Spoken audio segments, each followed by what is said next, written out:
Welcome back. We're continuing our conversation on the subject matter and more. We've got, as you've seen there, His Excellency Samuel Ortom, Governor of Benue State. Good morning, sir. Thank you for joining us today on the program.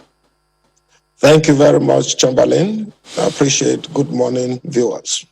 Okay, well, yeah, you've heard about it. Everybody's been talking about it. The president's approval of the recommendations of the committee to review with dispatch the 368 grazing sites across 25 states, which they've not disclosed those 25 states. You've been consistent in your perspective about some of these issues, but now, given this latest perspective, what do you think is going on?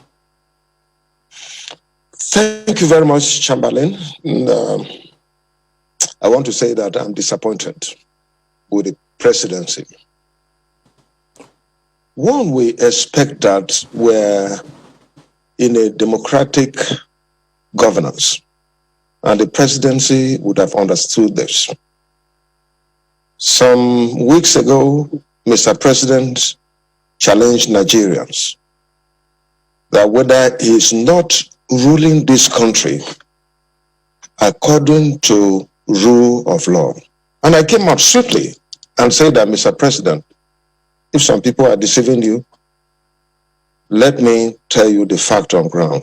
You are not ruling this country according to the rule of law in all aspects. Some aspects, yes, but in other aspects, you're not doing it.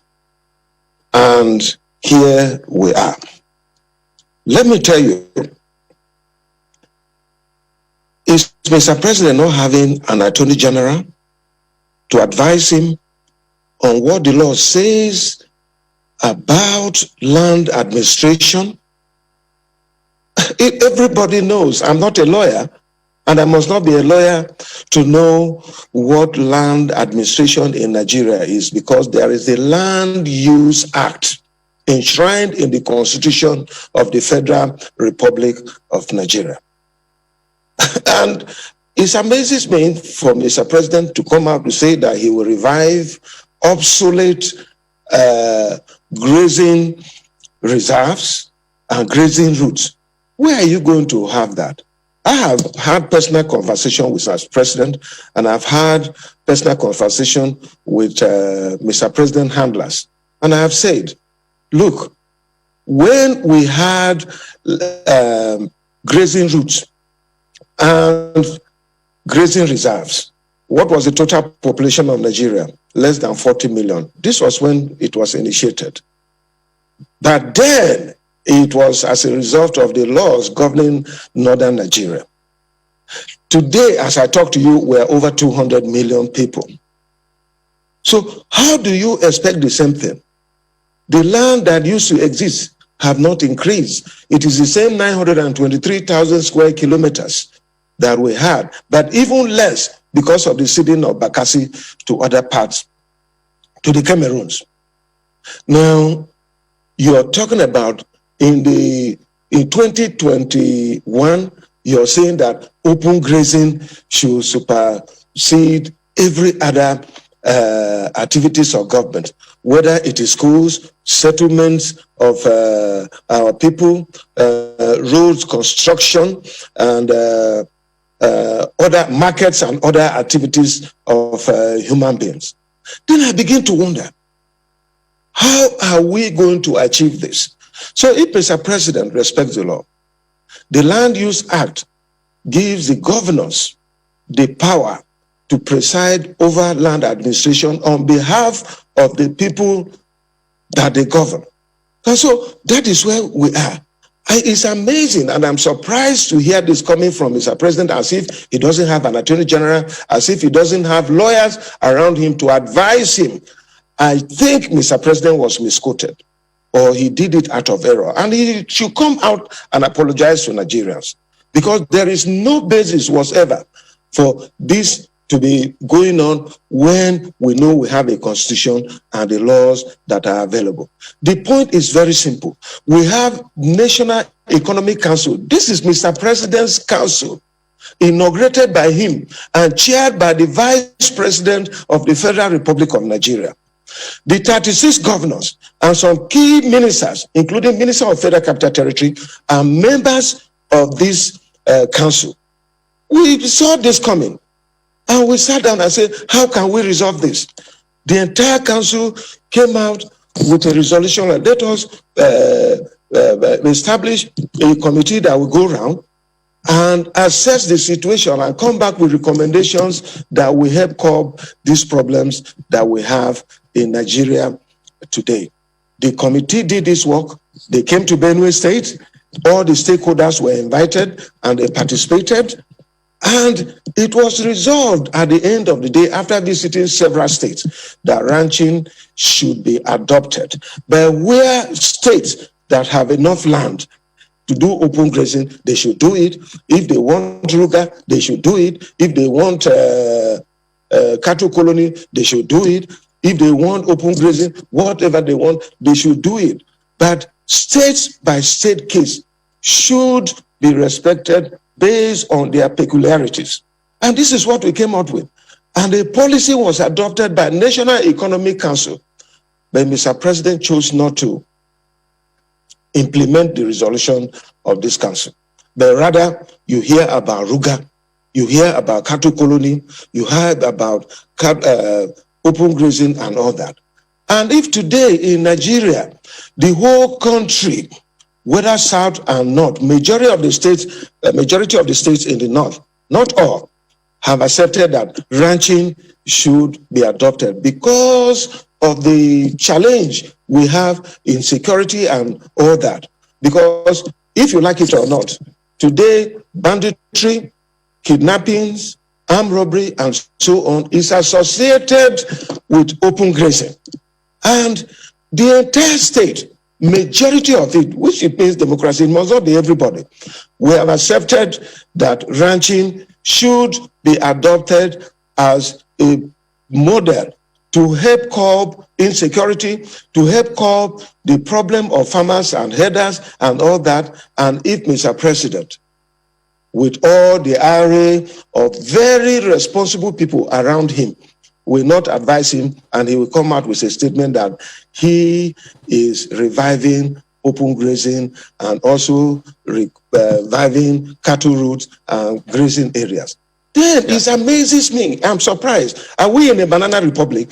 Yeah, but Your Excellency, let me just follow up on something in your opening remarks when you said you had spoken with the president and on a separate occasion, his handlers on a separate occasion. So what was his response when you spoke to him about this? His response, Mr. President has a set mind. Let me tell you, I have spoken to him personally. And his outing publicly also confirms what he told me. Mr. President believes that for peace to reign in Nigeria, there must be open grazing. There must be provision for cattle routes. There must be provision for grazing areas. And according to him, Mr. President feels that those grazing areas that were enacted, especially in the northern states, and cattle routes, those who have encroached on it, because I raised it with him, and he insisted that those who have encroached on it should be relocated. And that was why I told him that, look, we are no longer in the 50s. We're no longer in the 60s because the population have overgrown the land what we have. Land is not increasing, but today we have over 200 million people compared to the less than 40 million we had in the 1950s. So there is no way we can talk about open grazing. In my state, for instance, there is no land for open grazing, but there is land for ranching. And this is the global best practice.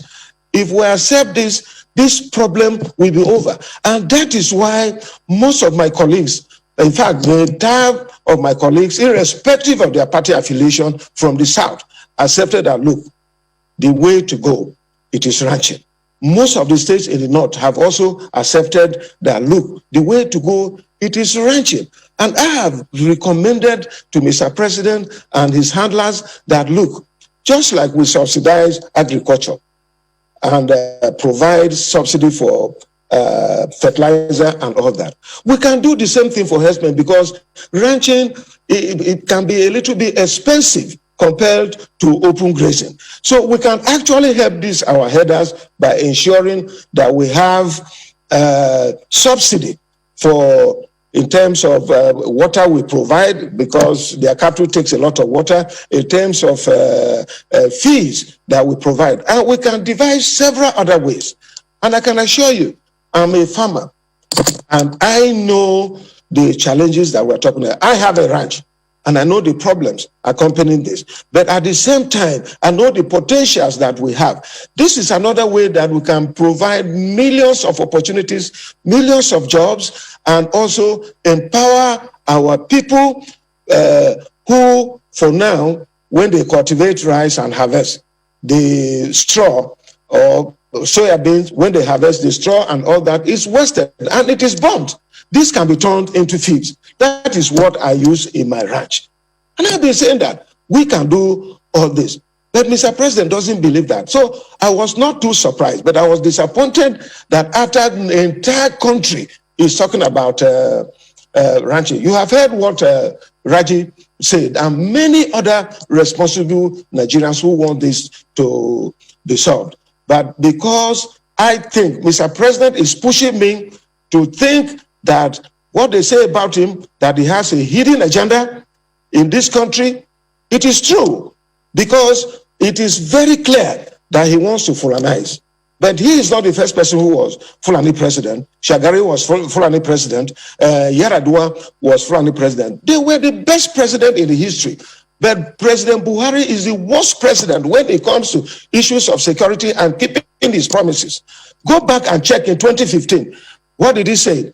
Human rights issues. He talked about press freedom. He talked about the economy. He talked about corruption. He talked about security. Tell me one thing that Mr. President have achieved. He has achieved some level of development in other sectors. But truly, these prominent things that is a concern to Nigerians, and we're all worried. Tell me where Mr. President have come out to address this matter. Is this corruption? We are worse in the history of this country. That corruption it's interesting. Your Excellency, it's interesting that you also score him well in some areas, at least in some other sectors. I'm an objective person, and I always say the truth. Right. So I imagine that when this came out, maybe when the president first mentioned, these grazing routes during that interview a while back, you must have gone back in time as well to look at that law of 64-65, which is applicable at that time to northern Nigeria. And I'd like to find out what you found out, especially for Benue State. I mean, you've been at the receiving end of this, the farmer herders squabbles, for some time now. What did you find out regarding those old grazing reserves? How much of them are in Benue State? Because they say 360 something across 25 states. But how much of those old grazing reserves are in Benue State? My brother, let me tell you, there is no grazing reserves. They are just trying to impose it on Benue as of today, just to punish us for our stand against the Fulanization agenda of Mr. President. That is it. There has not been any gazetted grazing reserve or grazing routes here in Benue State. Why is Mr. President trying to impose his will on Benue people? This will not be accepted. But even if the grazing reserves and grazing routes were applicable to Benue State, today we are no longer in the 60s. We are no longer in the 50s.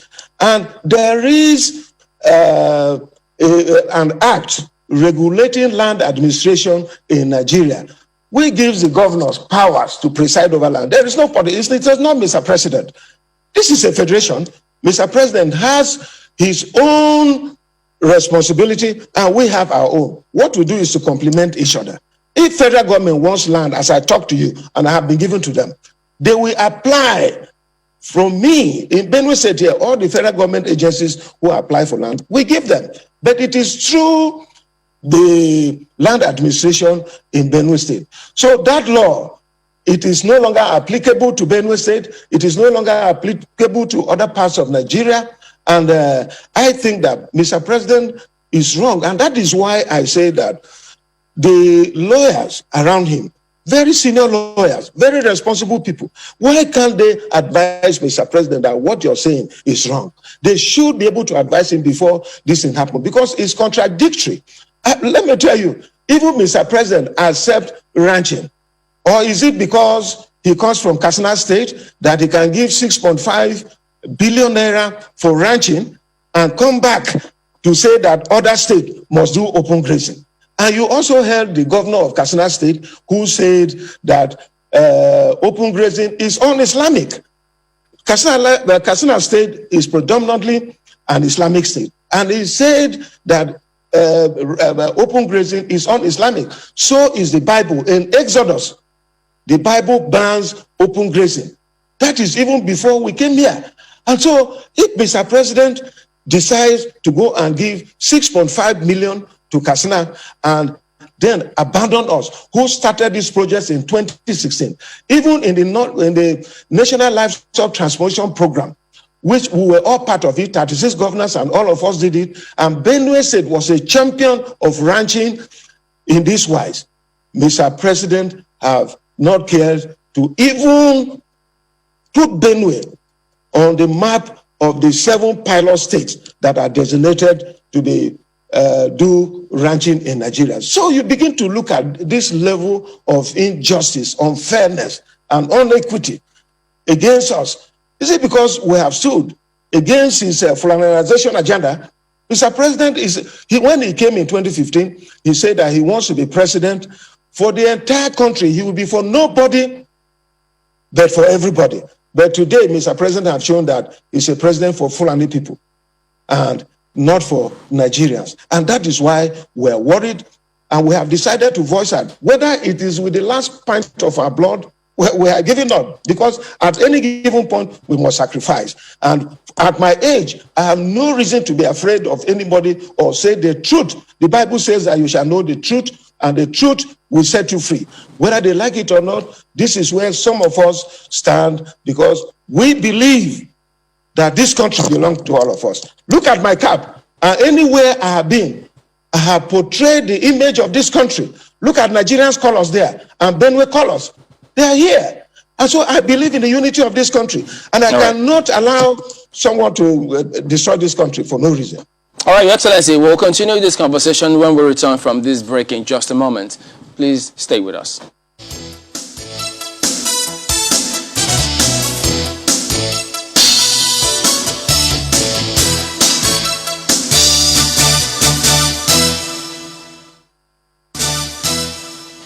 Welcome back to Sunrise Daily. We are with His Excellency Samuel Ortom, Governor of Benue State. Well, when you spoke about the funds allocated to Katsina State for ranching, are you asking that the same thing be done to Benue and other states who would like to have it?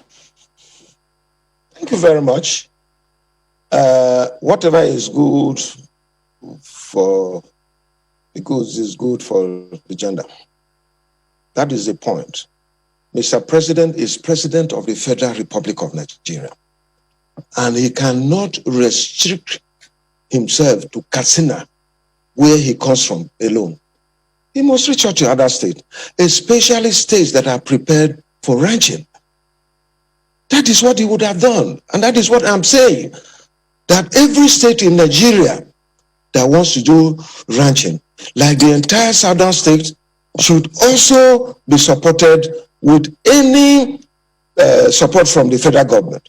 And those in the northern states that want to do it, they should do it. There are other states that have accepted that they want to do open grazing. Mr. President should support them to do open grazing. We are not against that. But you can't select Katsina State, where is your state, and then allow some of us out. With that, you're telling us, are we not part of Nigerians? Are we not part of the Federation of the Federal Republic of Nigeria?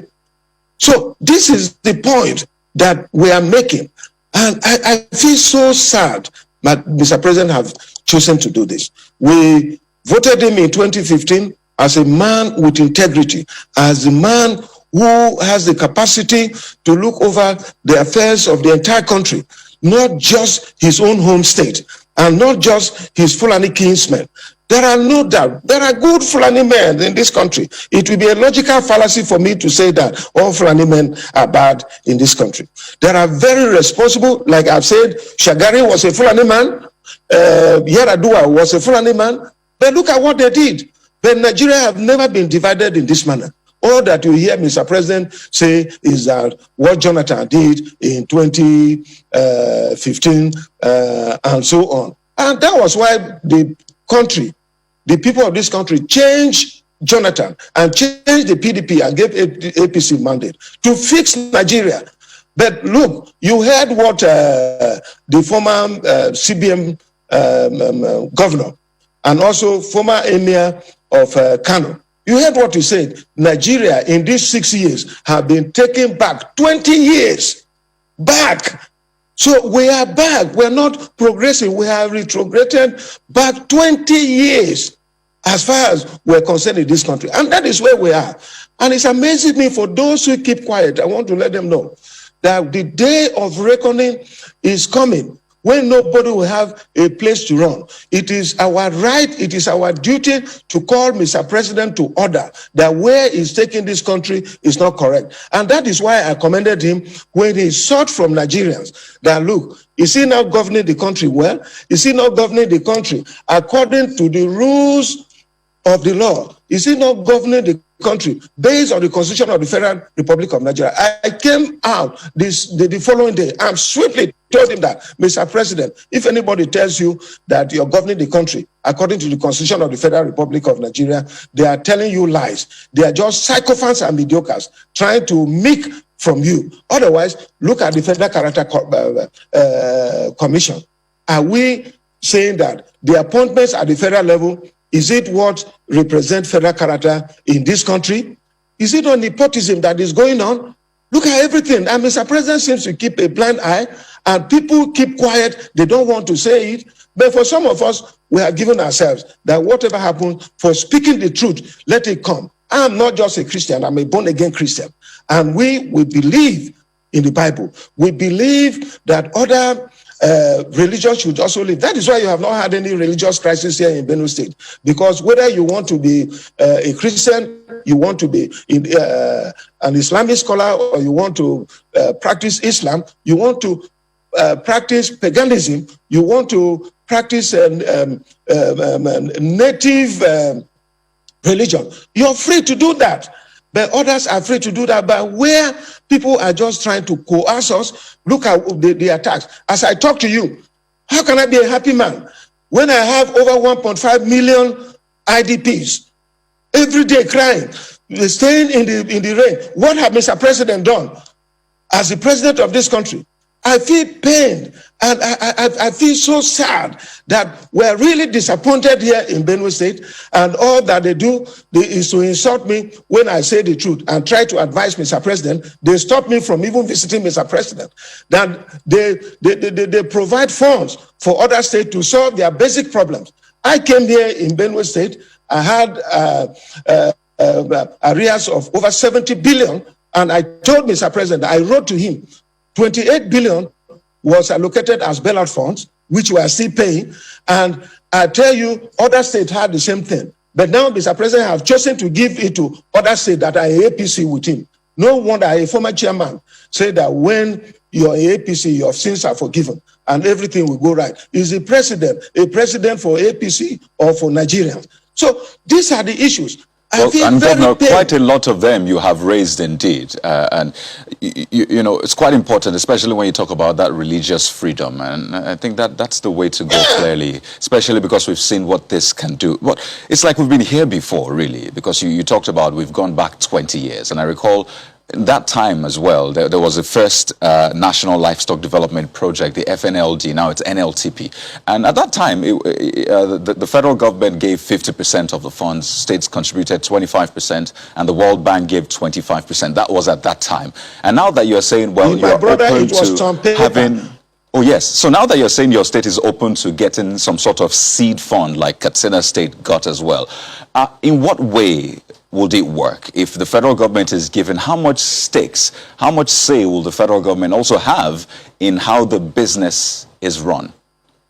there is a National Livestock Transformation Committee here in Benue State.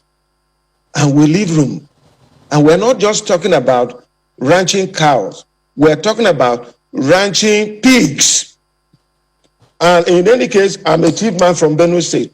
If you ask any chief man in Benue State that which is the sweetest meat in the whole world, they will tell you that pig is second, because they have not had the privilege of eating all the meat in the world.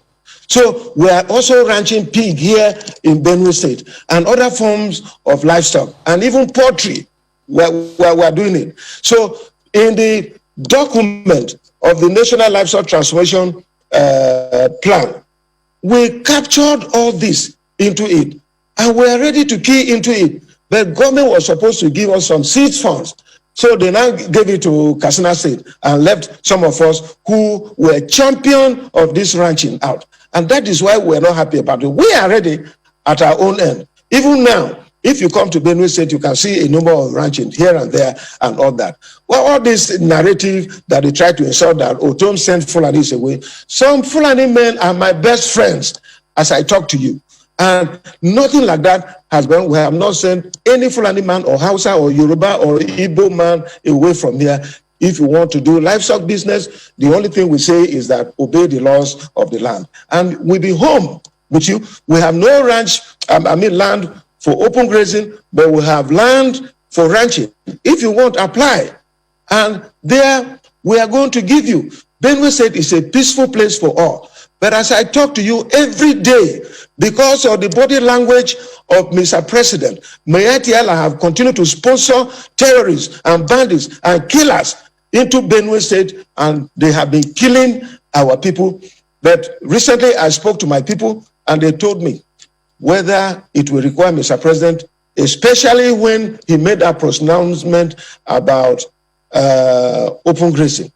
People have told me to tell Mr. President, and since they have blocked me from seeing him, this is the only medium that I have. Maybe one person, he may not be listening to this himself, but maybe one person around him may hear it. Since they have blocked me from listening, I want to tell him that if he wants, let him come and kill everybody in Benue State, then he can have the land for his kinsmen, the Fulani people, so that they can take over the land and do whatever they want. Everything. We're a law-abiding government. About the Miyetti Allah, and when you say that, how much of this evidence have you given to the police, and what is being done about it? I recall we had that conversation with your deputy some time back, but it's important to know how far you have gone in escalating this and what is being done about that. Even right from 2017, when this law was enacted, and Miyetti Allah came out and said that they were not going to obey the law, that they will fight against us, and quickly alerted the presidency. The documents are there. They are stamped by the presidency. I have them. And nothing was done. And I told them that as far as I know, these people, when they issue threat, they come. So proactive steps should be taken. I wrote to the security agencies, the Nigerian police, the DSS, and all that. And nothing was done until 2018, 1st of January, when more than 73 people were massacred here in Benue State.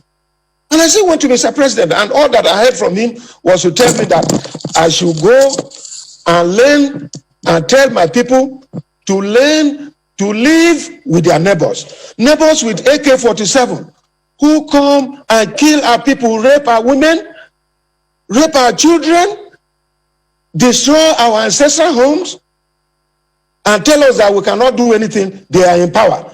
And you want me to keep quiet? For what? I have alerted the presidency, and at intervals, several times, not once, not twice, not thrice, I have alerted the presidency, and nothing was done to curb this. Miyetti Allah, as I talk to you, they are in Abuja with Mr. President, going in convoys with enough security men being paid from taxpayers' money in Abuja, being protected as I talk to you. And they talk rubbish. They own up to the killings in Benue State, and I wrote to the security agencies, I wrote to nothing has been done.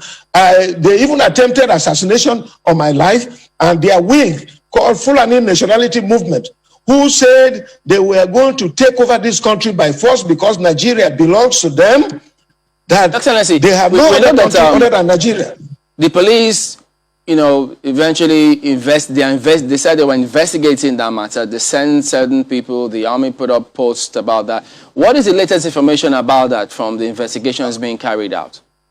The last one I heard was when the Inspector General of Police said that they are investigating it, but it is not what I said. But what I said have not been told to me. What is happening, what was the outcome of the investigation as I talk to you today. And when the people that were sent here to investigate this matter came to brief me before they left for Abuja, they told me that they arrested some Fulani men. And up to today, I have not heard anything. A governor of a state were just 36 and attempted assassination on him. I was with security men, so I couldn't have been lying to say that I ran for 1.5 kilometers. I did run. They would have killed me. My security details, ask them, they are here. They are agents of the federal government. They worked hard.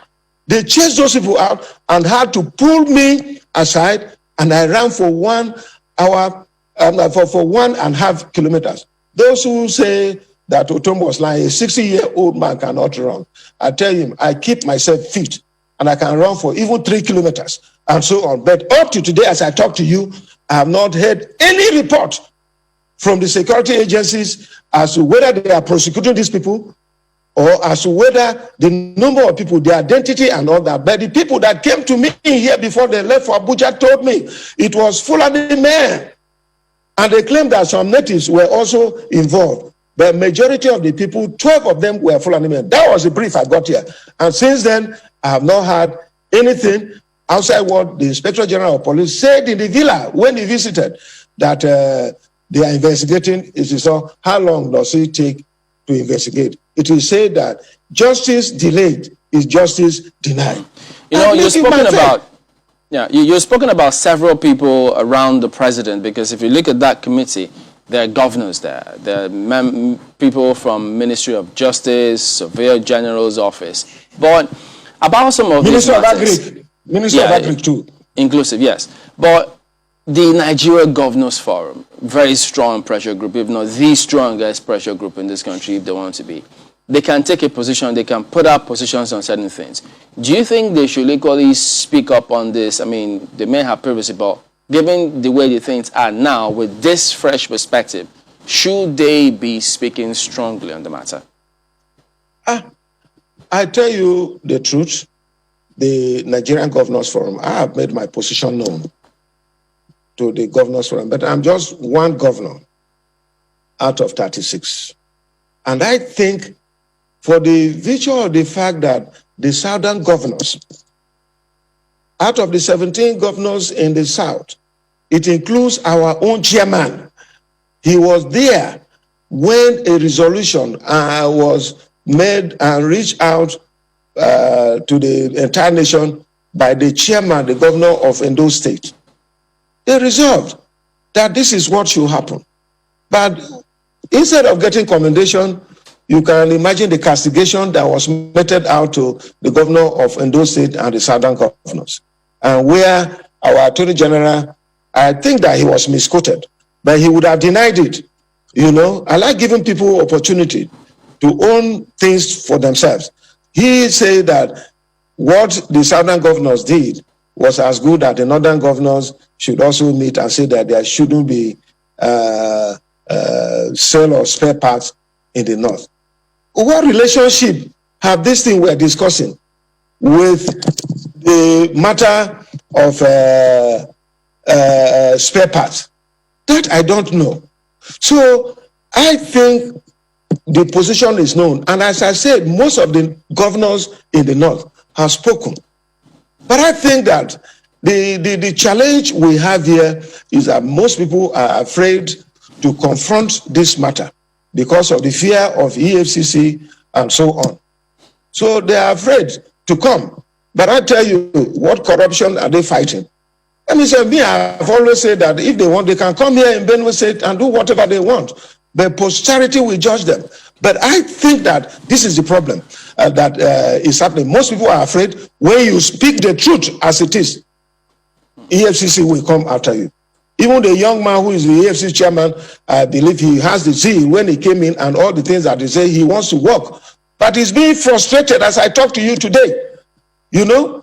So this is the point. But I have made my position, and the majority of the governors in Nigeria have made their position that the presidency is frustrating this. Otherwise, how do you account for the decision and the policy that the National Economic Council made on solving these problems once and for all, and the presidency reversing it, that quickly they should go there? In Benue State, nobody will come here to talk about that. Except you can kill me or you can do whatever you want with me. I don't care.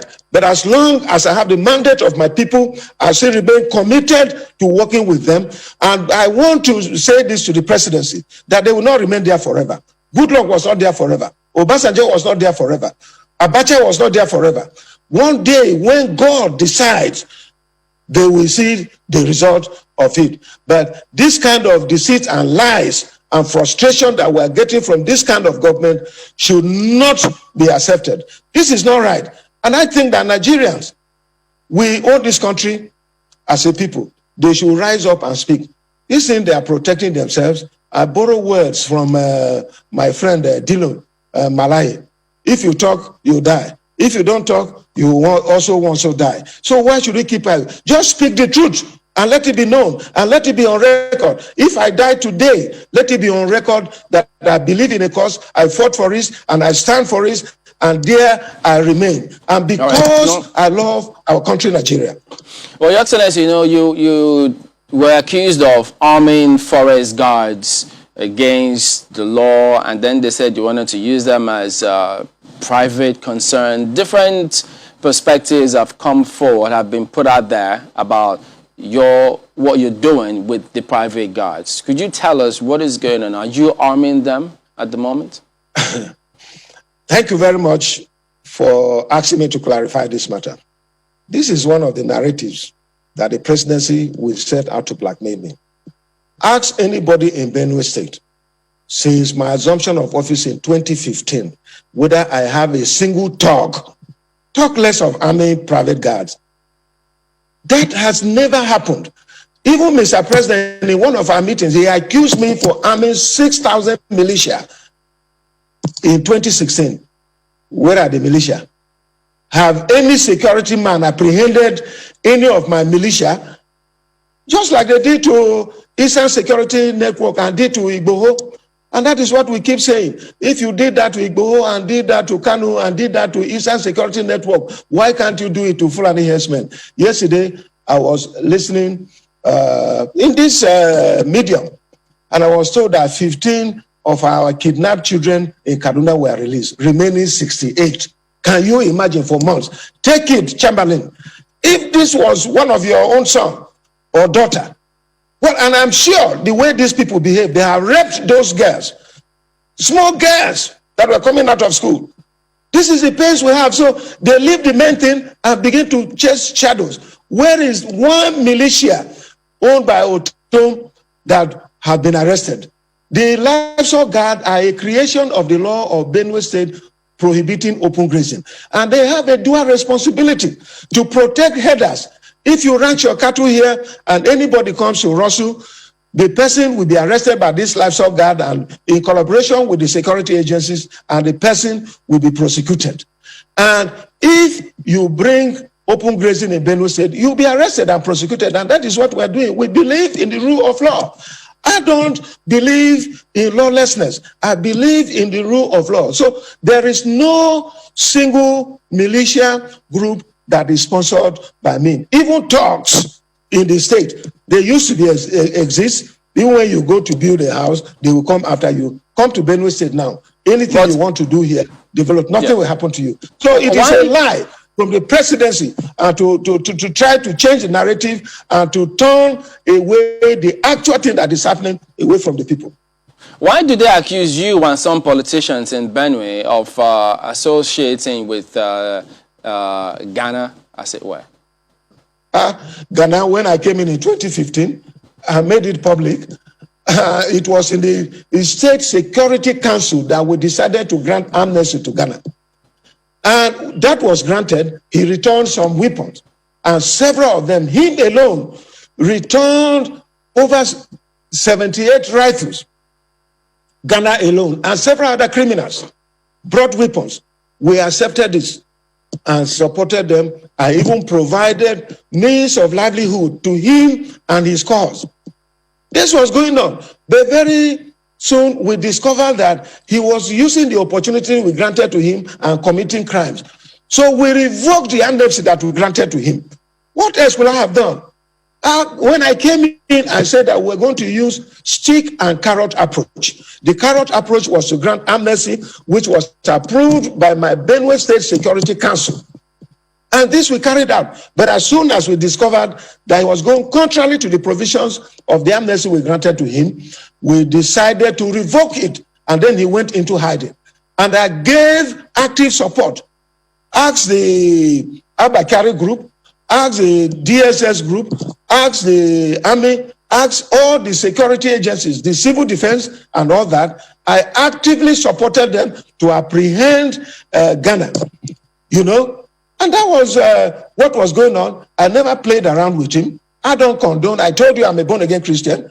And I know that even the things that I do, if I cannot account to the people that I represent, God will also ask me one day, Ortom, what did he do? So it is not about the people, but it's about my faith before God Almighty on my last day and on the judgment seat that I do. So I have no single talk. I have no single militia. You can come and ask them. In 2015, no militia, no talk made me governor. In 2019, no militia, no talk. But the people of Benue State. So I work with them, and periodically I have stakeholders meeting with them. Like I'm going to have another one on Monday on the privatization matter that so many people are using to blackmail me and so on. And we'll discuss a number of issues, including security matters that concerns us, because I remain a democratically elected governor of Benue State, and I listen to what my people want, and I work with them. So it is cheap blackmail from the presidency to divert attention so that they can do their jihadist and flanellization agenda of this country. I want please squeeze this in. Your Excellency, if you could just squeeze this in as we wind down in about a minute. Recall the judgment about the collection of VAT, saying that states are entitled to collect VAT and not the FIRS. We've seen Rivers State especially following suit by signing into law a bill that says, well, they are entitled to collect that. What is your state doing regarding that? Because I know that revenue generation is a big deal for states now. Thank you very much. I think that I'm someone who believes in the rule of law and due process. Whatever the court says, we'll work with it. Whatever, if we're not satisfied, we can also go to court. We have the liberty to go to court, but we must respect the laws of the land. Anything that will make us not respect and obey the laws of our land, we are heading to lawlessness. And when there is lawlessness, there will be anarchy. So I have no issue with that. I understand that the Federal Inland Revenue have launched an appeal. If at the end that comes, but as for now, my Benue State Executive Council is looking at the implication and what we need to do as far as we're concerned. But I tell you, the ultimate will be that we respect the laws of our land. All right, then we do thank you very much indeed for talking to us today, His Excellency Samuel Ortom, Governor of Benue State. Thank you very much.